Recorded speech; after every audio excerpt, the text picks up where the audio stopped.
All Pakistan local government workers federation के तहत 17 नवंबर को कराची में धरने को कामयाब बनाने के लिए दादू में शाह लतीफ एम्प्लॉयज यूनियन का वर्कर इजलास का इनेकाद किया गया। फेडरेशन के सूबाई चेयरमैन और सदर शाह अब्दुल लतीफ एम्प्लॉयज यूनियन हाफिज मुश्ताक करेजो, अब्दुल हादी मरकियानी, गुलाम अब्बास सुहाग, खैमसो जमाल, नियाज हेर और दीगर ने शिरकत की। All Pakistan local government workers federation के 17 नवंबर के कराची में धरने और एहतजाज के हवाले से इजलास का इनेकाद की जो मेजबानी थी वो जोही म्युनिसिपल कमेटी ने की, जबकि म्युनिसिपल कमेटी दादू, मेहड़, खैरपुर, नाथन शाह, सीताराधन, भान सईदाबाद के यूनियन ओहदेदारों ने भी इजलास में शिरकत की। इजलास की सदारत शाह लतीफ एम्प्लॉयज यूनियन के सदर और all Pakistan local government workers federation Sindh के चेयरमैन हाफिज मुश्ताक करेजो ने की, जबकि यूनियन के जनरल सेक्रेटरी, फेडरेशन के सूबाई ज्वाइंट सेक्रेटरी अब्दुल हादी मरकियानी, गुलाम अब्बास सुहाग, खमेसो खान, जमाली, नियाज और दीगर रहनुमा ने जहाँ शिरकत की। इन्होंने खिताब करते हुए कहा कि हमारा मकसद सूबाई मुलाजमीन की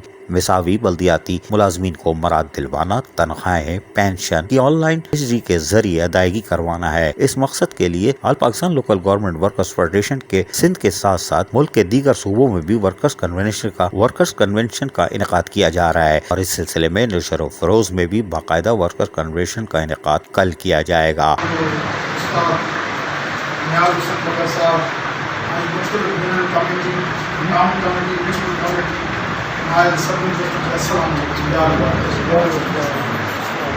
सभु पहिरियां अॼु हिन इवेंट खे, हिन प्रोग्राम खे मां ईद जे ॾींहं जो लॻभॻि, छाकाणि असां सभु दोस्त जेके हिते वेठा आहियूं,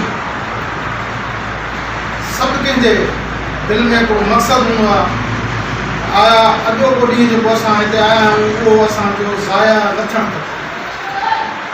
ॻाल्हियूं हर साल थींदियूं आहिनि, हर जाइ ते थींदियूं आहिनि, मुख़्तलिफ़ जायुनि ते वञी असांजो डिस्कशन, असांजी जेका कचहरी हूंदी आहे, आम रवाजी असांजे इदारे ते ई हूंदी आहे। भले असां होटल ते वियूं पर को न को इशू हूंदो आहे ऑफिस जो जेको असां डिस्कस कंदा आहियूं, हीअ मसइला थिया। सभ खां पहिरियां तमामु एज़ाज़ जी ॻाल्हि आहे, असांजा मुस्लिम सियासी समाजी ऐं पंहिंजी बिरादरी में छापड़ींदड़ साईं याद हुसैन बबर साहब। और 17 नवंबर को कराची में तारीखी धरना दिया जाएगा और मुतालबात की मंजूरी तक धरना जारी रहेगा। उन्होंने कहा कि शाह लतीफ एम्प्लॉयज यूनियन सिंध के तमाम यूनिट धरने की कामयाबी के लिए कोशा है और इसके लिए जद्दोजहद जारी रहेगी और वो सिंध भर के बल्दियाती मुलाजमीन के हकूक की बहाली के लिए मुलाकातों का सिलसिला भी जारी रखे हुए है। अजीज आरिफ, KBS बल्दियाती न्यूज।